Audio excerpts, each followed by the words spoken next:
유명한 신학자 존 에프는 말하기를, 누가 행복하냐? 정말 행복한 사람을 사는 사람. 그 사람 누군가 하고 봤더니 감사하면서 사는 사람. 감사하는 사람은 그 양이 많든 적든 상관없이 부요한 삶을 살더라는 거예요. 참 고맙다, 감사하다, 그러고 사는 사람은 세상 것들이 양이 많든 적든 상관없이 그 삶 자체가 성숙하고 아름답고 행복을 누리는 삶을 살더라는 거예요. 요즘 장사가 안 돼서, 요즘 사업이 안 돼서. 맞죠? 상대적으로 보면 그런 게 있어요. 하지만 지금처럼 전체적으로 이렇게 먹고 살만한 때는 일찍이 없었어요. 우리는 무엇보다도 무엇을 감사해야 될까요? 이 폴 틸리라고 하는 유명한 신학자가 있는데, 그는 인생들을 다 봐서 어느 나라에 살든지 어느 시대에 살든지 인생들을 다 살펴보니까 모든 인간이 자기 힘으로 해결할 수 없는 문제가 있다는 거야.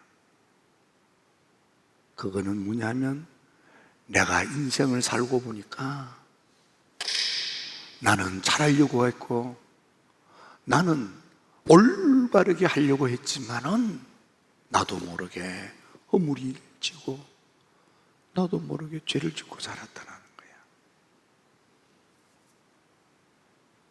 나는 내 나름대로 나태하거나 게으름 부리지 않고 열심히 산다고 애를 썼지만은 살고 보니까 공허한 일에, 헛된 일에, 허무한 일에 인생을 낭비했더라는 거예요.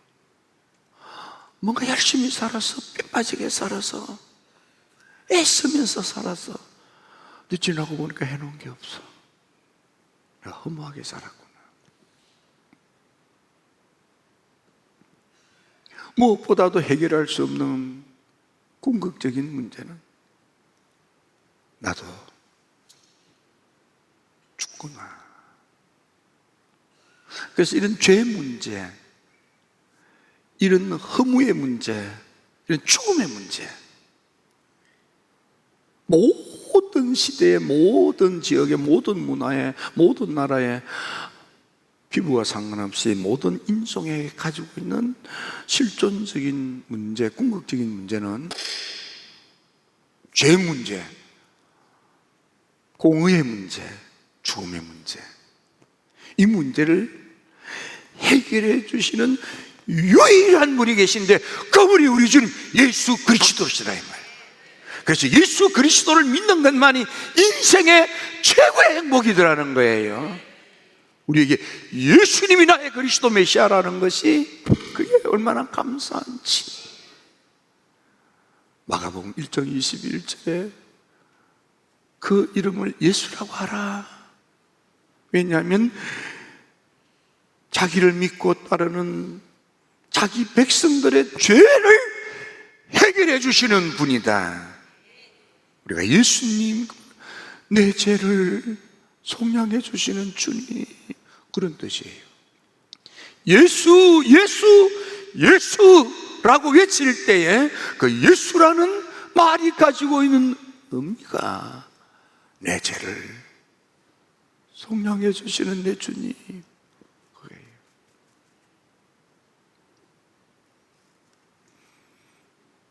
무엇보다도 나를 고아처럼 버려두지 아니하고 나의 친아버지가 되셨어. 나의 안고 일었음을, 나의 나가고 들어옴을, 매사를 범사에 나를 살펴주시는 우리 주님. 우리가 이 세상에 태어나는 것도 주님의 은혜고, 이렇게 살아오는 것도 주님의 은혜고, 오늘이 있음도 주님의 은혜야. 오늘 있음 주님의 은혜야. 그래서 그 이름을 임마누엘이라 하리라. 임마누엘은 나의 친아버지가 되셔서 나를 보살피시는 내 아버지, 나의 보호자, 나를 도우시는 사랑의 손길이에요. 무엇보다도 예수님을 나의 그리스도 메시아 주님으로 영접하여 모셔드리면 죽어 지옥 가지 아니하고 영생의 천국을 간다 이 말이에요. 구원을 받는다 이 말이에요. 그건 예수 이름밖에 없어. 땅을 아무리 가져도, 권력을 아무리 가져도, 재물을 아무리 가져도, 명예를 아무리 가져도 아무 소용이 없어. 구원은 예수 안에만 있습니다.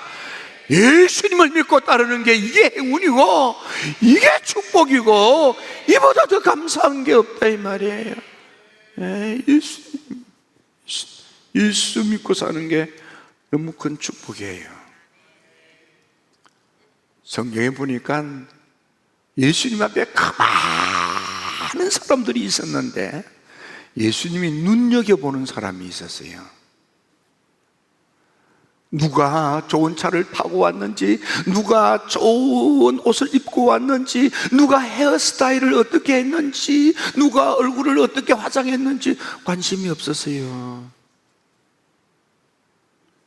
예수님이 살핀 사람은 누가 하나님께 진심으로 전심으로 온 마음 다하여 하나님 감사합니다, 그 마음을 가졌는지를 잘 살펴본 거예요.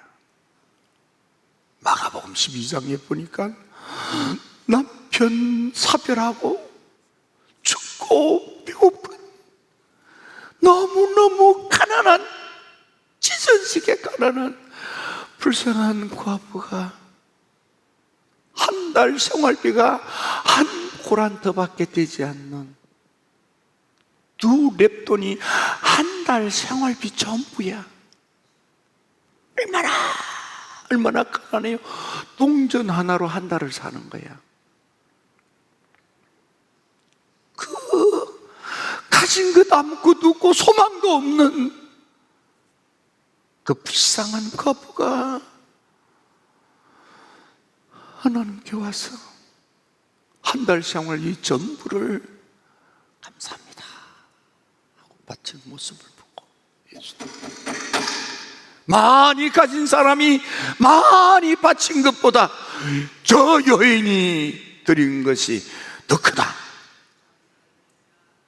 여러분이 양으로 감사를 표현하는 게 아니고 온 마음으로, 진심으로, 전심으로 하나님 은혜 감사, 예수님의 십자가의 보혈의 감사, 그 마음으로 믿음 생활, 신앙 생활, 교회 생활, 가정 생활, 사회 생활을 할 때 행복이 모락모락 꽃이 피는 거예요. 가정에 불화가 있습니까? 감사하는 마음을 갖기 시작하면 그 불화는 일순간에 사라지고 행복의 꽃이 피기 시작해요. 이런 남편 주어서 감사하고 저런 남편 주어서 감사하고. 어느 날 입에 감사만 달고 사는 목사님이 있어서 교인들이 궁금했어요. 막 소낙비가 억수로 쏟았어요. 그러니까 우리 목사님 이런 소낙비가 쏟아지는 날 뭘 감사할까 하고 눈여겨봤더니 그렇지, 비가 억수로 쏟아지는데 비를 찰철 맞고 뛰어오신 목사님이 하시는 말씀, 하나님 감사합니다, 콧구멍이 아래로 보게 생겨서 감사합니다. 콧구멍이 위로 보면 얼마나 힘들겠어요. 근데 막 눈보라가 치는 구전날 교인들이 또 우리 목사님 오늘 같은 날은 뭐라고 감사할까 눈여겨봤더니 막 눈보라를 헤치고 뛰어오신 목사님이 하나님 감사, 365일 이런 날이 아니어서 감사. 이런 고맙게 생각하면 다 감사야. 다 감사야. 우리 임재봉 장로님 계셔서 감사야. 예, 참 감사. 지금 나는 우리 임재봉 장로님 한 번도 헛떨어진 모습을 본 적이 없어요. 내가 조금 장난기가 있어요. 여러분들 괜히 지나가다가 내가 툭툭 장난치지.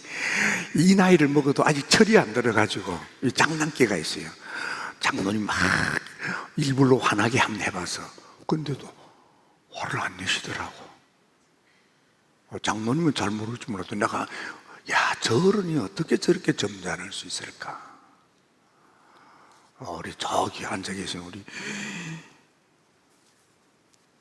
김건부 장로님, 오늘 보니까 더 젊어 보이셔. 근데 우리 장로님, 감독님 머리가 많이 빠졌어요. 그러고 보니까 머리가 훤해. 얼마나 깨끗한 분이신지, 얼마나 올바른 분이신지. 이런 장로님들 다 계신 게 난 복인 거예요, 복. 예, 참 감사. 야, 예수님 사람을 살피는데 다른 거 살피지 않았어요. 세상에 청함받지 않는, 먹고 살기도 어려운 여인이 찾아와서 300데나리온이나 되는 옷값을 깨고 아낌없이 쏟아붓는 거야. 그 모습을 보고 제자들 가운데 유다 같은 일은 막 낭비한다, 낭비한다고 막 소리를 질러.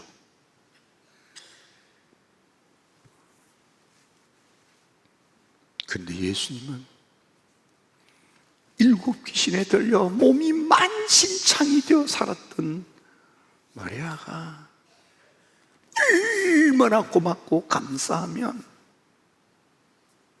문둥병을 고침받고 나음을 받은 시몬의 집에 계실 때에 청함받지도 않는데 찾아와서 예수님한테 향유를 쏟아붓고 퍼붓겠습니까? 얼마나 고맙고 감사했으며, 예수님은 이 여인을 칭찬하시는 거예요. 얼마나 고맙고 감사하며 아깝지가 않는 거예요. 300데나리온은 주경학자들은 1년 월급이랍니다. 1년 월급, 1년 수입을 쏟아붓는 거예요. 과부는 한 달 월급, 한 달 생활비를 쏟아붓는 거고. 얼마나 고맙고 감사해요. 옛날에는 추수감사절 되면 한 달 월급 헌금하기, 쌀 몇 가마 이렇게 헌물하기, 이런 것들이 간증처럼 이렇게 이야기되었어요.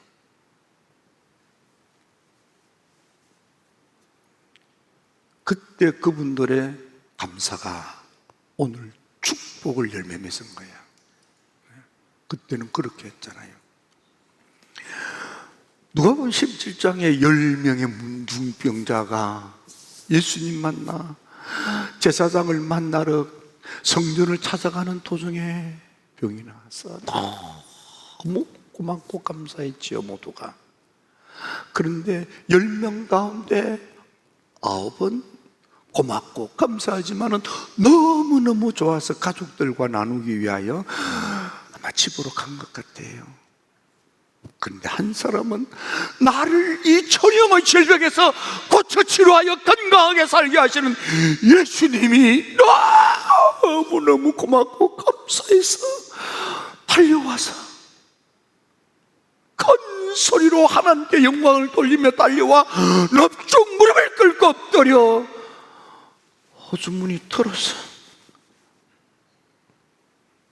감사의 사례를 하며 예수님 앞에 예를 갖춥니다. 가진 게 뭐가 있겠어요, 호주머니. 근데 있는 걸 톡 들었어요. 기름 먹고 얻어먹고 국을 해서 먹는 문둥병자잖아요. 가진 게 없어. 그런 사람은 거지도 그런 거지가 어디 있어요. 그런데 그 호수문에 남은 거 톡 틀어서 감사의 예물을 드리는 거예요. 탈무드에 보면 하늘의 하나님께서 천사를 세상에 보내어서 이거 가져오라 하고 바구니를 줘서 한 손에는 기도의 제목을 담아오라, 한 손에는 감사의 예물을 담아오라 하고 바구니 둘을 줘 보냈어요. 근데 세상을 둘러보고 천사가 주님 앞에 오는데, 하나님 앞에 서는데 보니까 기도 제목이 있던 바구니는 얼마나 넘치는지 잔뜩 산을 이루는데 감사 바구니 보니까 텅텅 비었더래.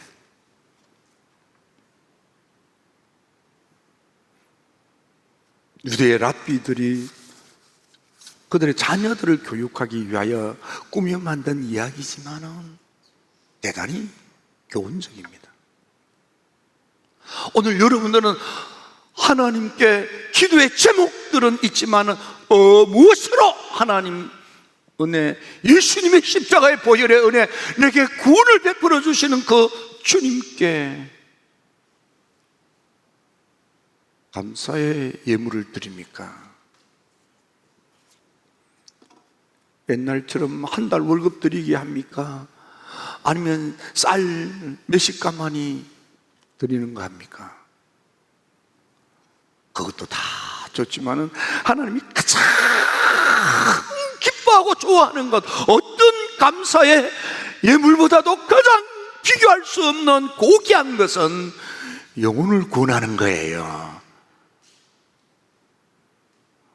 만일 오늘 아침에 여러분의 가족, 친척, 친지, 이웃, 동료들, 여러분들과 말이 되는 이들, 그리스도 밖에 있는 이들이 있다면 오늘 저녁이라도 데리고 오세요.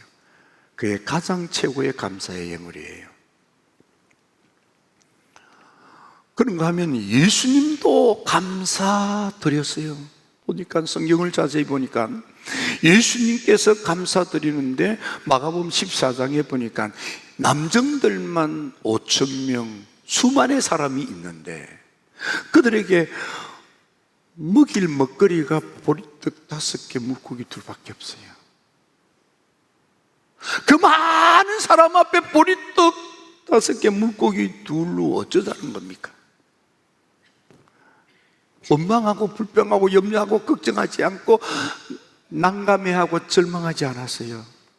예수님은 그 작은 것 가지고 한 사람 입에 넣어도 부족할 것 같은 그것 가지고 예수님은 아버지 하나님께 하나님 감사합니다. 이거라도 있어서 감사합니다. 이거라도 있어서 감사합니다. 이거 주셔서 감사합니다.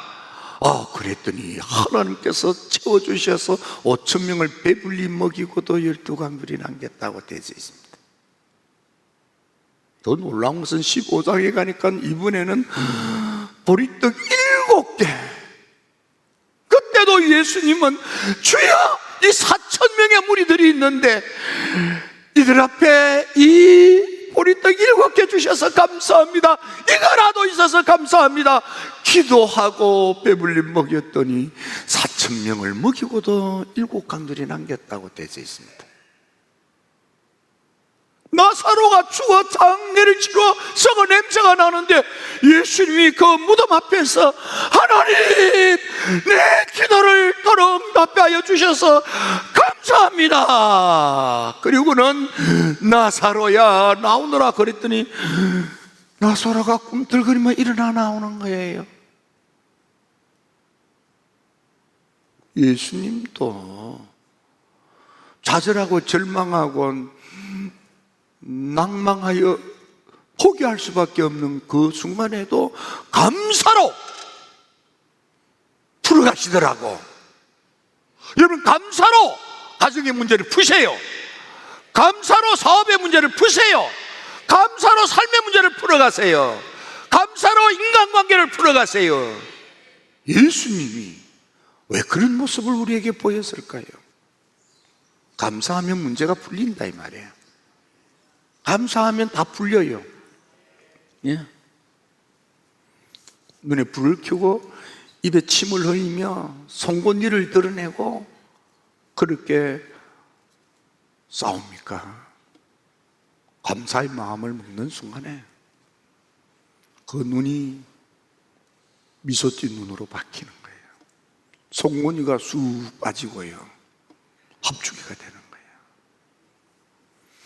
거예요. 예수님이 감사할 때 12광주리가 남고, 감사할 때 7광주리가 남고, 감사할 때 죽은 나사로가 살아나오고, 요나서에도 보면요, 요나가 물고기 뱃속에서 하나님께 감사로 기도할 때에, 죽음의 수월에서 감사로 기도할 때에 하나님이 살려주시고, 살아난 그를 통해서 12만도 살게 되더라고요. 감사하면 내가 살아요. 감사하면 내 주변이 살아요. 예, 감사하고 사세요.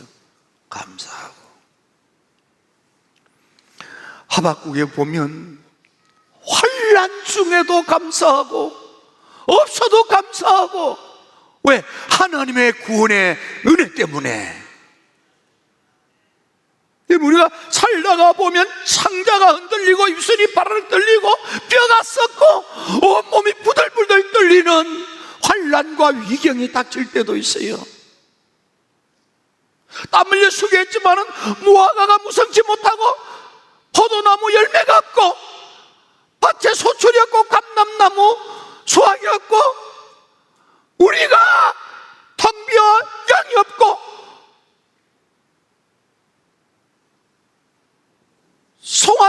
우리의 송아지도 없고 아무것도 없어. 그런데도 그 속에 감사가 넘쳐 나를 구원해 주신 하나님의 은혜를 노래하고 찬양하며 살 수 있도록 하나님이 여러분들을 살려주신다 이 말이야. 은혜 주신다 이 말이야. 하나님께서 여러분들을 도와주신다 이 말이에요. 힐답의 성도 여러분, 이제 다녔어.